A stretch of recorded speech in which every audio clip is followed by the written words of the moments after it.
അങ്ങനെ ജാസ്മിനും അർജുനും കൂടി നമ്മുടെ ശ്രീരേഖയെ കൊന്നിരിക്കുകയാണ്. ജാസ്മിനാണല്ലോ സഹായി, അർജുനാണ് കൊലയാളി. അപ്പോൾ അർജുൻ ജാസ്മിനെ വെച്ച് കൊന്നത് അടിപൊളിയായിട്ടാണ് കേട്ടോ. അതായത് ബിഗ് ബോസ് അർജുനോട് പറഞ്ഞത് ഇങ്ങനെയാണ്: ജാസ്മിനെ കൊണ്ട് ശ്രീരേഖയുടെ ചുണ്ടിൽ ലിപ്സ്റ്റിക് ഇടിയിക്കണം, അങ്ങനെയാണെങ്കിൽ ശ്രീരേഖ മരിക്കും. ആ രീതിയിലാണ് കൊല നടത്തേണ്ടതെന്ന്. ഇപ്പം എങ്ങനെയെങ്കിലും ഒന്ന് ജാസ്മിൻ ശ്രീരേഖയുടെ ചുണ്ടി ലിപ്സ്റ്റിക് ഇടണമല്ലോ. അതിന് ജാസ്മിൻ ചെയ്തത് ഒരിക്കലും ഒരു മനുഷ്യന് സംശയം തോന്നില്ല. അത്രയും അഭിനയിച്ച് നല്ല പെർഫെക്റ്റ് ആയിട്ടാണ് കേട്ടോ ജാസ്മിൻ ചെയ്തത്. രണ്ടുപേരും കണ്ണാടിയുടെ മുമ്പിൽ ചെന്ന് നിന്നു. എന്നിട്ട് എൻ്റെ മുഖമൊക്കെ ഇപ്പോൾ ഒരുമാതിരി ഇരിക്കുന്നു ചേച്ചി, ആരെങ്കിലും കണ്ണ് വെച്ചിട്ടായിരിക്കും, അതാണ് ഇതാണെന്നൊക്കെ അങ്ങോട്ടും ഇങ്ങോട്ടൊക്കെ പറയുകയാണേ. അപ്പോൾ ചേച്ചിയുടെ കയ്യിലുള്ള ലിപ്സ്റ്റിക്ക് ഒന്ന് തന്നേ, ചേച്ചിയുടെ ഷെയ്ഡ് ഞാനൊന്ന് നോക്കട്ടെ എന്നൊക്കെ പറഞ്ഞ് ജാസ്മിൻ ശ്രീരേഖയുടെ കയ്യിലിരിക്കുന്ന ഷെയ്ഡ് എടുത്ത് ചുണ്ടിലടിക്കുകയാണ് ലിപ്സ്റ്റിക്ക്.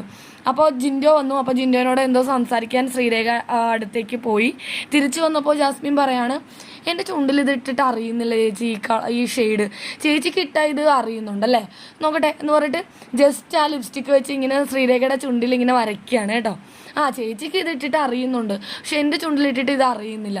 അപ്പോൾ ശ്രീരേഖ അത് ഓരോരുത്തരുടെ ചുണ്ടിൻ്റെ pH ഇതുപോലെ ഇരിക്കും, അങ്ങനെയാണ് ഇങ്ങനെയാണെന്ന് പറയുകയാണേ.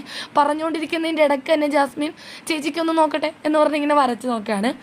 ഒരു മനുഷ്യനും സംശയമില്ലാത്ത രീതിയിൽ ഒരു തെളിവും ബാക്കി വയ്ക്കാതെ എന്നൊക്കെ പറയില്ലേ, അതുപോലത്തെ ഒരു കൊലപാതകമായിരുന്നു ജാസ്മിൻ ചെയ്തത്. ശ്രീരേഖയ്ക്ക് ഒരു തരത്തിലുള്ള സംശയവും ഉണ്ടായിട്ടില്ല.